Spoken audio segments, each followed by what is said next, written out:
नमो भगवते वासुदेवाय। अश्विन माह के शुक्ल पक्ष की एकादशी को पापकुंसा एकादशी कहते हैं। इस दिन व्रत करने वालों को यमलोक की यातनाएं नहीं सहनी पड़ती। मान्यता है कि पापकुंसा एकादशी के दिन भगवान श्री हरि की पूजा करने वाले व्यक्ति सभी पापों से मुक्ति पा लेते हैं। इस बार पापकुंसा एकादशी 25 अक्टूबर 2023 को रखी जाएगी। आज हम आप लोगों को पापकुंसा एकादशी की पूजा विधि, शुभ मुहूर्त और कथा सुनाएंगे।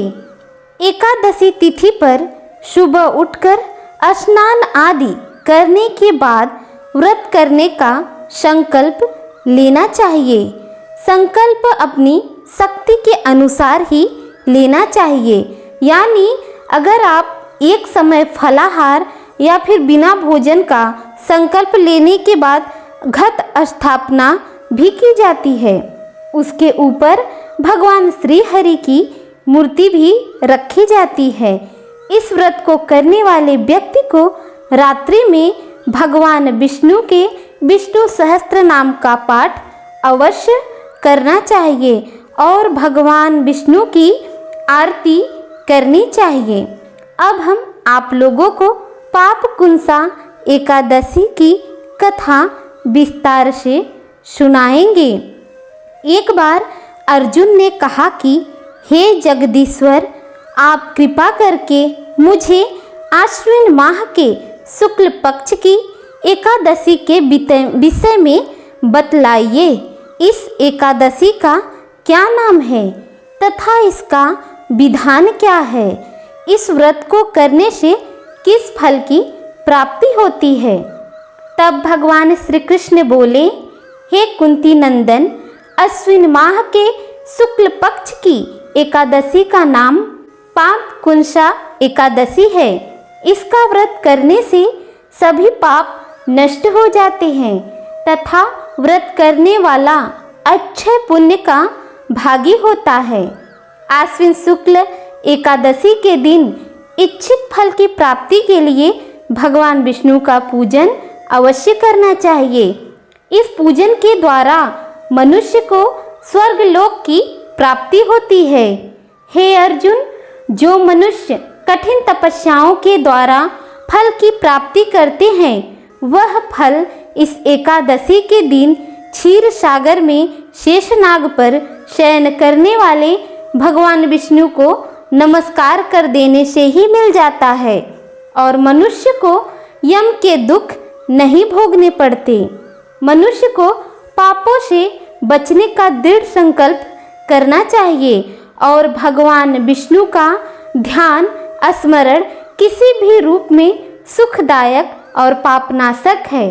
परंतु पापकुंसा एकादशी के दिन प्रभु का स्मरण कीर्तन सभी क्लेशों व पापों का शमन कर देता है। पापकुंसा एकादशी की व्रत कथा इस प्रकार है। प्राचीन समय में विंध्याचल पर्वत पर क्रोधन नामक एक बहेलिया रहता था। वह बड़ा क्रूर था। उसका सारा जीवन हिंसा, लूटपाट, मद्यपान और गलत संगति पाप कर्मों में ही बीता था। जब उसका अंतिम समय आया तब यमराज के दूत बहेलियों को लेने आए और यमदूत ने बहेलिये से कहा कि कल तुम्हारे जीवन का अंतिम दिन है, हम तुम्हें कल लेने आएंगे। यह बात सुनकर बहेलिया बहुत भयभीत हो गया और महर्षि अंगिरा के आश्रम में जा पहुंचा और महर्षि अंगिरा के चरणों पर गिरकर प्रार्थना करने लगा और बोला, हे ऋषिवर, मैंने जीवन भर पाप कर्म ही किए हैं। कृपा कर मुझे कोई ऐसा उपाय बताएं जिससे मेरे सारे पाप मिट जाए और मोक्ष की प्राप्ति हो जाए। उसके निवेदन पर महर्षि अंगिरा ने उसे आश्विन शुक्ल की पापकुंसा एकादशी का विधि पूर्वक व्रत करने को कहा। महर्षि अंगिरा के कहे अनुसार उस बहेलिये ने यह व्रत किया और किए गए सारे पापों से छुटकारा पा लिया और वे इस व्रत के बल से भगवान की कृपा से वह विष्णु लोक को गया। जब यमराज के यमदूत ने इस चमत्कार को देखा तो वह बहेलिये को बिना लिए ही यमलोक वापस लौट गए। भगवान श्री कृष्ण ने कहा कि हे अर्जुन, सभी पापों का नाश करने वाली इस एकादशी के दिन मनुष्य को विधि पूर्वक भगवान पद्मनाभ की पूजा करनी चाहिए। यह एकादशी मनुष्य को मनवांछित फल देकर स्वर्ग को प्राप्त कराने वाली है। मनुष्य को बहुत दिनों तक कठोर तपस्या से जो फल मिलता है वह फल भगवान गरुड़ ध्वज को नमस्कार करने से प्राप्त हो जाता है। जो मनुष्य वैष्णव होकर शिव की और शैव होकर विष्णु की निंदा करते हैं वे अवश्य नरकवासी होते हैं। सहस्त्रों वाजपेय और अश्वमेध यज्ञों से जो फल प्राप्त होता है वह पापकुंसा एकादशी के 16वें भाग के बराबर भी नहीं होता। संसार में एकादशी के बराबर कोई पुण्य नहीं है। इसके बराबर पवित्र तीनों लोकों में कुछ भी नहीं है। जब तक मनुष्य पद्मनाभ की एकादशी का व्रत नहीं करते तब तक उनकी देह में पाप वास करते रहते हैं। यह एकादशी स्वर्ग, मोक्ष, आरोग्यता, सुंदर स्त्री, अन्न और धन देने वाली है।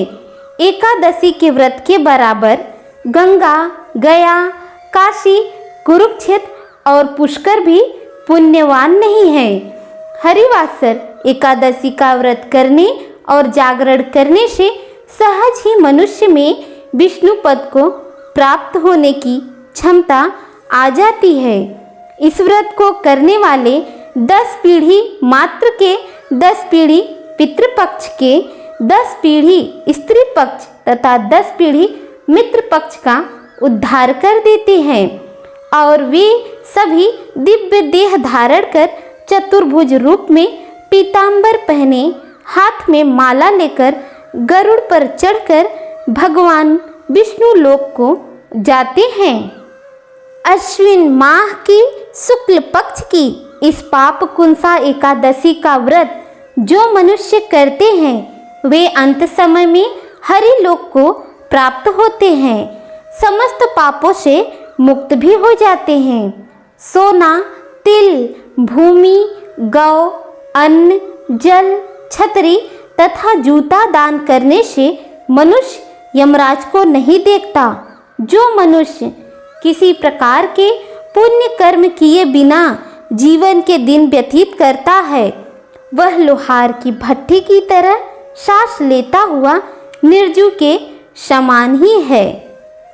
अतः मनुष्य को चाहिए कि उसे अवश्य ही एकादशी का व्रत करना चाहिए।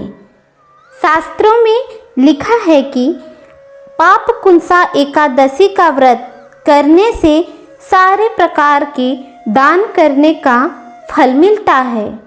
आप सभी को पापकुंसा एकादशी की हार्दिक शुभकामनाएं। ओम नमो भगवते वासुदेवाय।